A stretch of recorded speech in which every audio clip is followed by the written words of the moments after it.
Hello बच्चों, last lecture के बाद आज हम नए लेक्चर के साथ फिर से अपने जेनेटिक्स को आगे बढ़ाते हैं, जिसमें लास्ट लेक्चर में हमने डेविएशन फ्रॉम मेंडलिज्म की स्टार्टिंग की थी, जिसमें हमने इनकम्प्लीट डोमिनेंस की स्टडी कर ली है।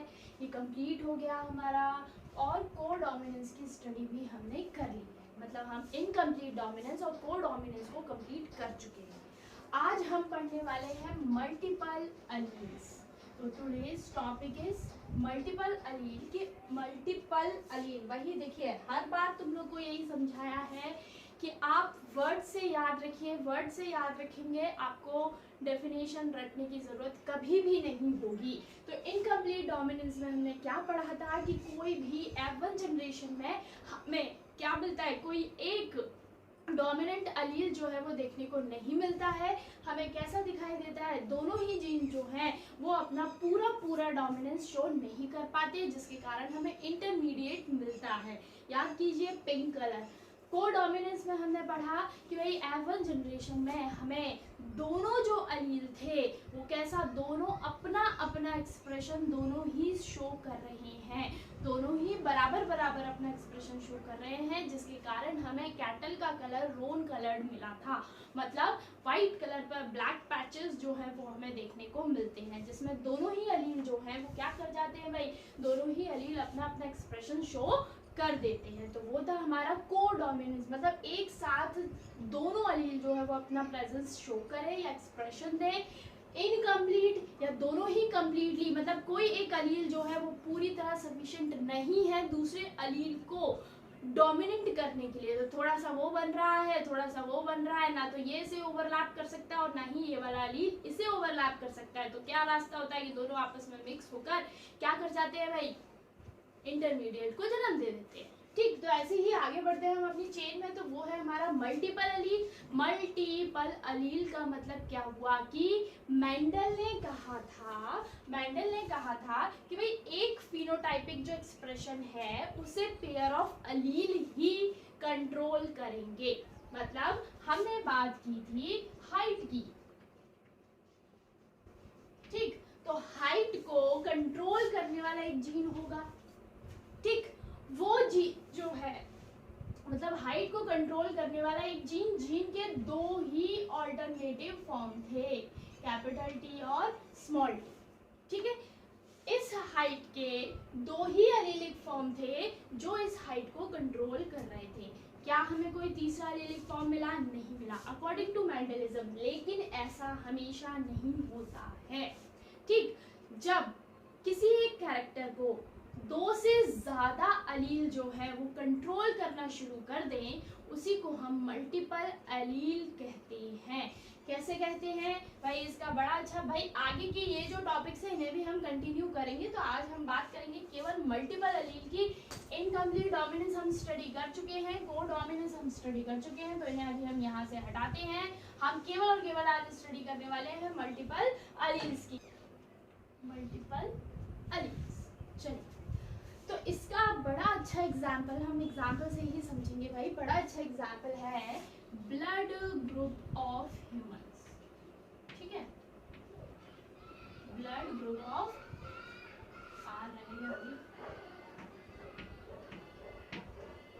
Blood group of human. तो ह्यूमन का जो ब्लड ग्रुप है वो डिसाइड करने वाला है एक जीन।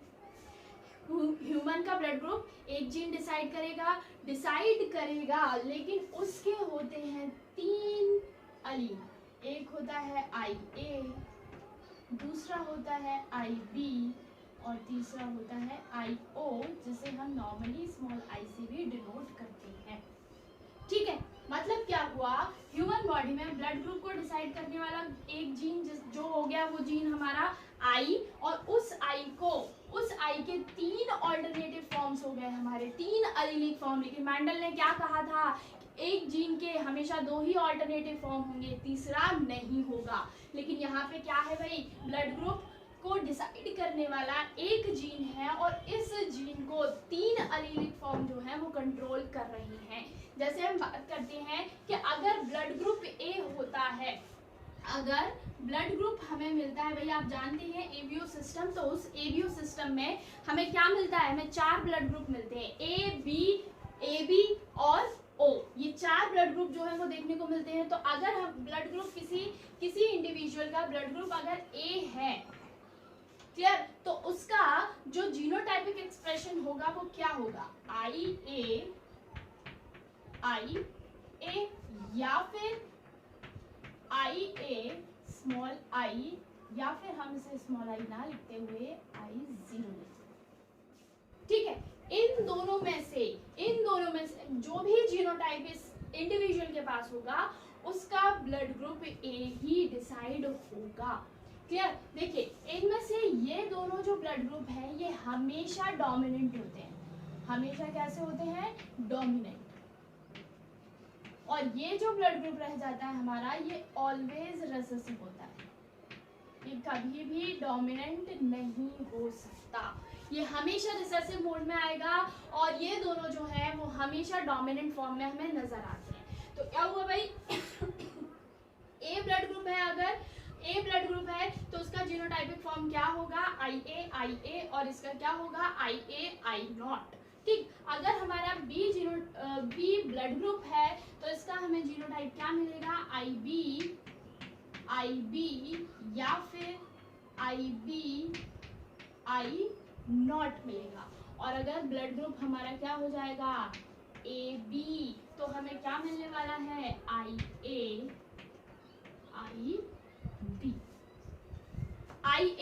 IB। बच्चों ध्यान से देखो, ये हमारा कोडोमिनेंस का भी एग्जांपल हो सकता है, क्योंकि इसमें IA भी अपना एक्सप्रेशन दे रहा है, IB भी अपना एक्सप्रेशन दे रहा है, तब जाकर ब्लड ग्रुप हमें AB मिल रहा है। तो ये एग्जांपल हमारा कोडोमिनेंस का भी बन सकता है, और यही एग्जांपल हमारा मल्टीपल अलील का भी हो सकता है। मल्टीपल अलील का भी है और कोडोमिनेंस का भी है। क्लियर है, तो AB ब्लड ग्रुप कब होगा, जब हमारा IA और IB दोनों अलीलिक फॉर्म जो है वो अपना अपना एक्सप्रेशन देंगे। ठीक, और अगर हम बात करते हैं लास्ट ब्लड ग्रुप हमारा O होगा, तो O ब्लड ग्रुप हमें कब मिलेगा, जब हमें IO साथ में मिलेगा।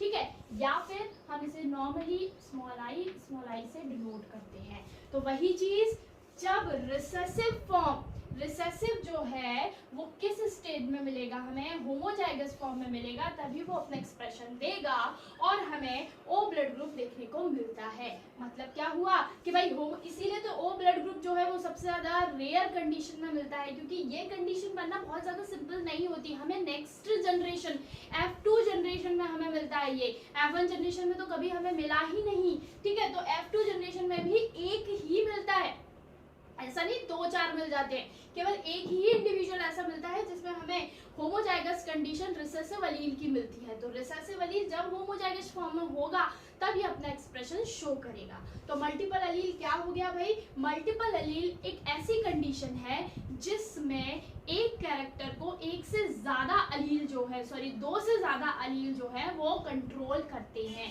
उसे हम मल्टीपल अलील कहते हैं। बेस्ट एग्जांपल है इसका ब्लड ग्रुप। तो ब्लड ग्रुप को डिसाइड करने वाला जीन है हमारा आई, और इस आई के दो ऑल्टरनेटिव फॉर्म्स ना होकर कितने ऑल्टरनेटिव फॉर्म है, 3 ऑल्टरनेटिव फॉर्म है, जिसमें से 2 हमेशा डोमिनेंट रहते हैं और एक जो है वो ऑलवेज रिसेसिव रहता है। और इन्हीं तीनों के अरेंजमेंट से हमें 4 ब्लड ग्रुप जो है वो देखने को मिल जाते हैं। लेकिन आप हमेशा याद रखिएगा, किसी भी इंडिविजुअल में हमेशा दो ही अलील होंगे, ऐसा नहीं होगा एक साथ 3 चले जाएंगे। याद रखना, हमेशा पेयर में जाएंगे, 3 कभी नहीं जाएंगे। आप खुद देखिए, हमेशा पेयर में ट्रांसफर हो रहे हैं, तीसरा अलील आपको नहीं मिलेगा, तीनों में से कोई 2 ही ट्रांसफर होंगे। क्लियर, तो ये हुआ हमारा multiple allele. It is also a deviation from Mendelism, क्योंकि मेंडल ने कहा था कि भाई एक कैरेक्टर को कंट्रोल करेंगे 2 अलीलिक फॉर्म, लेकिन यहाँ एक कैरेक्टर को कंट्रोल कर रहे हैं 3 अलीलिक फॉर्म। क्लियर है, चलिए तो यहाँ मल्टीपल अलील हमारा खत्म होता है। अब हम आगे अगला टॉपिक है हमारा पैलियोट्रॉफी। ये भी हमारा मेंडलिज्म से डेविएशन को ही शो करता है। तो पैलियोट्रॉफी क्या है भाई, इसको देखते हैं कि मेंडल ने कहा था कि एक कैरेक्टर को केवल और केवल एक कैरेक्टर को या एक ट्रेट को जो है वो एक ही जीन कंट्रोल करता है। ठीक है, मतलब हाइट की अगर हम बात करेंगे तो उस हाइट को कंट्रोल करने वाला एक ही जीन होगा, बाकी के और जीन का कोई इंपॉर्टेंस यहाँ पर नहीं होगा। ठीक है, तो तो लेकिन पैलियोट्रॉफी हमारी ये कहती है कि एक जीन जो है वो एक से ज्यादा कैरेक्टर्स को कंट्रोल कर सकता है। क्लियर हुआ ना डेविएशन? मतलब मेंडल ने कहा था 1 जीन 1 कैरेक्टर, ठीक। हम कह रहे हैं नहीं, एक जीन मोर कैरेक्टर्स, एक जीन जो है वो बहुत सारे कैरेक्टर्स को कंट्रोल कर सकता है। भाई आप जानते हैं जैसे कि हम सारे डेविएशंस को एक एग्जांपल के साथ पढ़ रहे हैं, तो इसे भी हम ऑब्वियसली एक एग्जांपल के साथ ही स्टडी करेंगे और डिस्कस करेंगे। तो उसका भी हम एक एग्जांपल लेते हैं। हम एग्जांपल लेते हैं स्टार्च सिंथेसिस।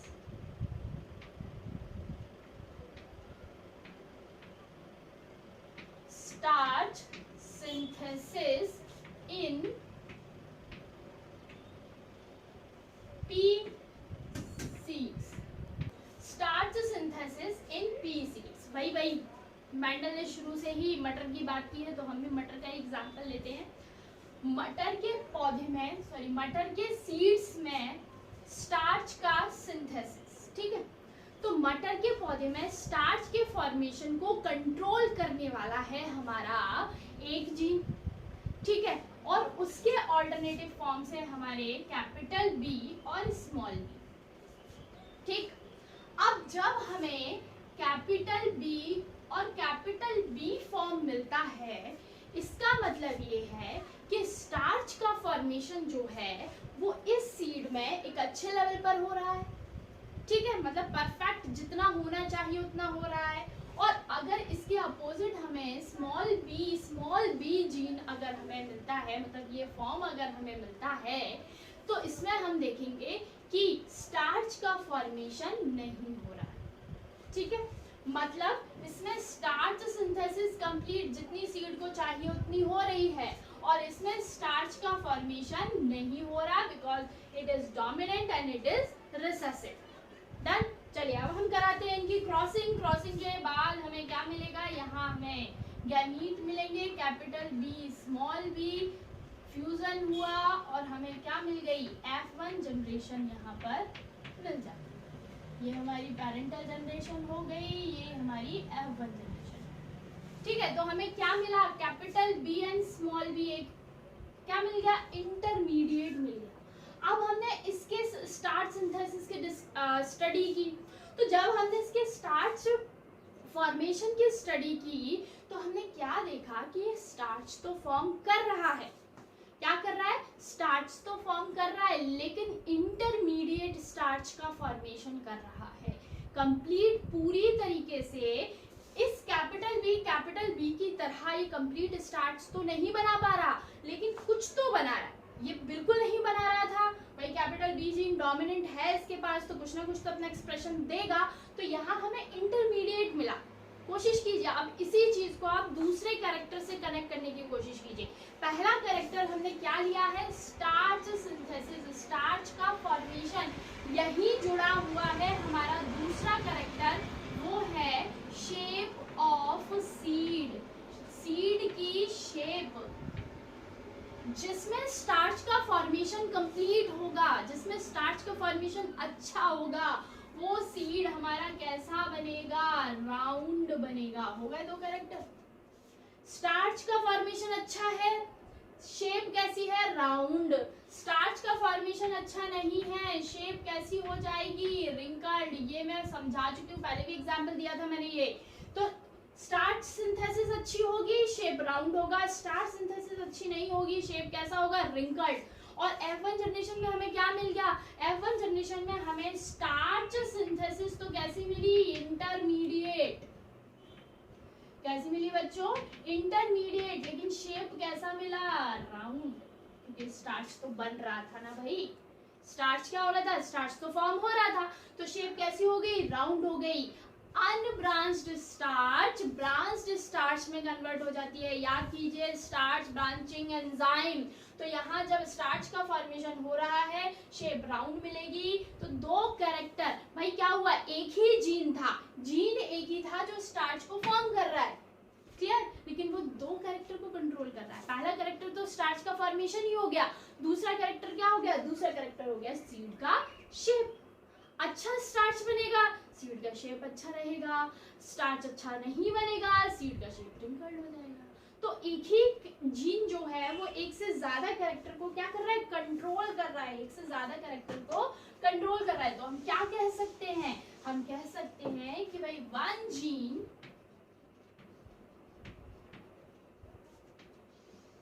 अगर पैलियोट्रॉफी शो करेगा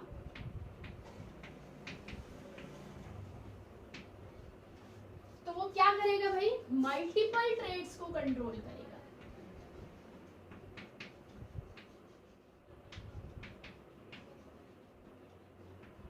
मल्टीपल ट्रेड्स को कंट्रोल करेगा। क्या हो गया, एक ट्रेड हमारा क्या हो गया, स्टार्च सिंथेसिस ग्रेन्यूल, और दूसरा हमारा कौन सा फॉर्म हो गया, दूसरा फॉर्म हो गया हमारा सीड शेप। ठीक है, सीड का शेप इससे कंट्रोल हो रहा है। ठीक है, और दूसरा क्या हो रहा है, स्टार्च का साइज कैसा होगा, स्टार्च का फॉर्मेशन कैसा होगा। ठीक है, तो क्या हुआ, तो एक जीन जब बहुत सारे कैरेक्टर को कंट्रोल करता है, एक जीन जब बहुत सारे कैरेक्टर को कंट्रोल करता है, उसे हम पैलियोट्रॉफी कहते हैं। ठीक है, और ये जीन क्या कहलाएगा, पैलियोट्रॉपिक जीन कहलाएगा। पैलियोट्रॉपिक जीन और फिनोमिना कहलाएगी पैलियोट्रॉपिक। क्लियर है, तो इस तरीके से हमारा ये अगला डेविएशन भी कंप्लीट होता है। फिर से एक बार, मेंडल ने क्या कहा, एक जीन एक ही कैरेक्टर को कंट्रोल करेगा, लेकिन हम कह रहे हैं, मतलब हम नहीं कह रहे हैं, साइंटिस्ट ने हमें बहुत सारे एक्सपेरिमेंट्स करने के बाद बताया कि एक जीन जो है वो हमारी बॉडी में मल्टीपल ट्रेड्स को कंट्रोल करता है। एक जीन जरूरी नहीं है एक ही कैरेक्टर को कंट्रोल करे, एक जीन बहुत सारे कैरेक्टर्स को कंट्रोल कर सकता है। इसके बहुत सारे एग्जाम्पल्स हैं। एक है फिनाइल क्यूटनेरिया, ये एक डिजीज है। तो इसमें क्या होता है कि एक फिनाइल क्यूटनेरिया डिजीज में एक एंजाइम बनना बंद हो जाता है, और उस एंजाइम के बनने के कारण हेयर लॉस होना शुरू हो जाता है, स्किन प्रॉब्लम्स आना शुरू हो जाती हैं। तो एक एंजाइम के ना बनने के कारण बहुत सारी बीमारियां जो है वो हमें देखने को मिल जाती हैं। चलिए अब हम इसका एक बड़ा अच्छा सा एग्जाम्पल और डिटेल में पढ़ने की कोशिश करते हैं एक और एग्जाम्पल के साथ। ठीक, चलिए एग्जाम्पल लेते हैं हम आपकी आरबीसी का, अब और अच्छे से समझ पाएंगे। चलिए दूसरा एग्जाम्पल लेते हैं, उस दूसरे एग्जाम्पल को भी हम अपने ब्लड से रिलेटेड आरबीसी की बात करते हैं। ठीक है, चलिए उससे पहले एक बहुत छोटी सी चीज, हमारी बॉडी में है प्रोटीन। ठीक है, ये प्रोटीन्स जो है वो किससे बनी होती हैं,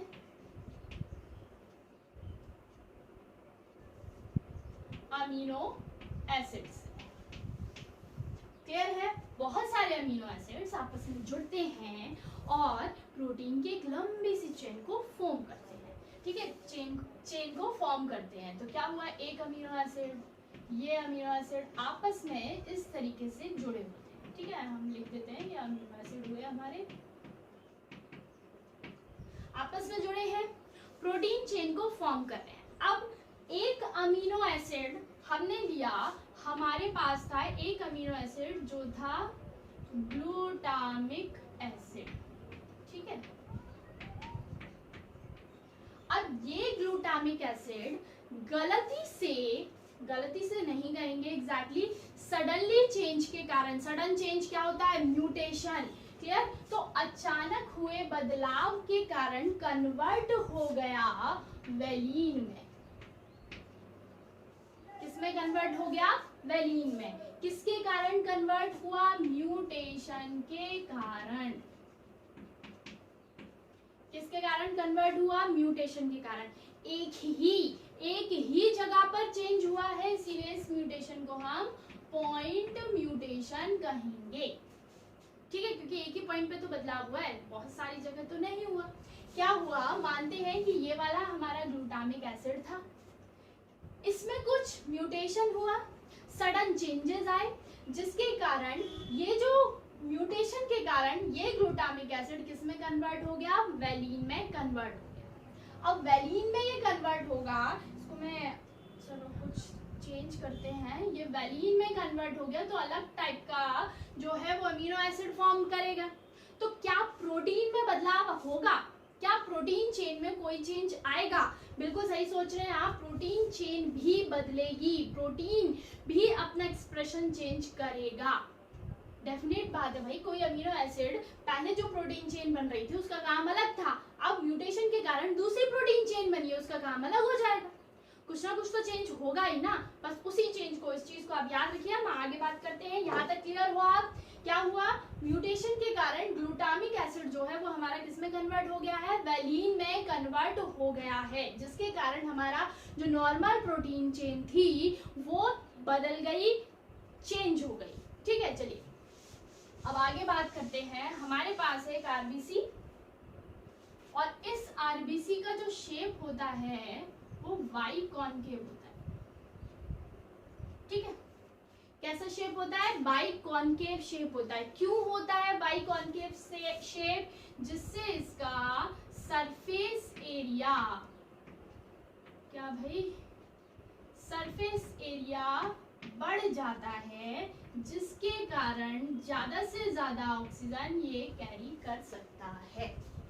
इसीलिए आरबीसी का छोटी क्लासेस में हम स्फेरिकल शेप पढ़ते हैं, लेकिन अब क्लासेस बढ़ चुकी है, आप 12th में आ चुके हैं तो और ज्यादा डिटेल में जाना होगा। तो सरफेस कैसा होता है आरबीसी, अच्छा मैं लिख देती हूँ यहाँ पे, है क्या ये, हम एक आरबीसी की बात कर रहे हैं। तो आरबीसी का शेप बाइकॉनकेव होता है, जिसके कारण उसका सरफेस एरिया इंक्रीज होता है और वो ज्यादा से ज्यादा ऑक्सीजन को अपने साथ कैरी कर सकता है। क्लियर है, यहाँ तक क्लियर हो? अब देखिए, इस आरबीसी का जो शेप है वो बाइकॉनकेव जो होता है वो एक प्रोटीन के कारण होता है। किसके कारण होता है, एक प्रोटीन के कारण, और उस प्रोटीन का नाम है सेफ्रेडिन प्रोटीन। सेफ्रेडिन, समझ आया? बाइकॉनकेव शेप इस प्रोटीन सेफ्रेडिन प्रोटीन के कारण होता है। अब देखिए, हमने पहले ही म्यूटेशन करवा रखा है। क्या म्यूटेशन करवाया है, हमारा ग्लूटामिक एसिड कन्वर्ट हो गया है वेलिन में। तो क्या इस म्यूटेशन का असर इस प्रोटीन फॉर्मेशन पर पड़ेगा?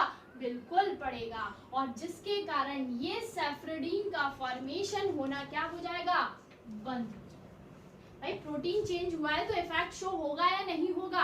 अब सेफ्रेडिन का फॉर्मेशन होना बंद हुआ, मैं इसे पहला चेंज कह सकती हूँ, बिल्कुल कह सकती हूँ कि पहला बदलाव हमारा यहाँ से हुआ है, पहले कैरेक्टर में बदलाव हुआ, सेफ्रेडिन बनना बंद हो गया। अब सेफ्रेडिन बनना बंद होगा तो उसका असर हमें क्या दिखेगा, जो आरबीसी की शेप है वो बाइकॉनकेव नहीं रहेगी। कैसी नहीं रहेगी, बाइकॉनकेव जो शेप थी हमारी वो बाइकॉनकेव शेप नहीं रहेगी। इसे हम दूसरा बदलाव कह सकते हैं। बाइकॉनकेव शेप नहीं रही, बाइकॉनकेव शेप नहीं रही तो क्या होगा, तो होने वाला है तीसरा चेंज। शेप बाइकॉनकेव नहीं रही तो शेप हो जाती है सिकल, इस टाइप की। ठीक है, बाइकॉनकेव शेप नहीं रही तो शेप कैसी हो गई, सिकल्ड शेप हो गई, सिकल शेप। सिकल बच्चों ये एक इंस्ट्रूमेंट का नाम है जिसे हम नॉर्मली एग्रीकल्चरल फील्ड में इस्तेमाल करते हैं।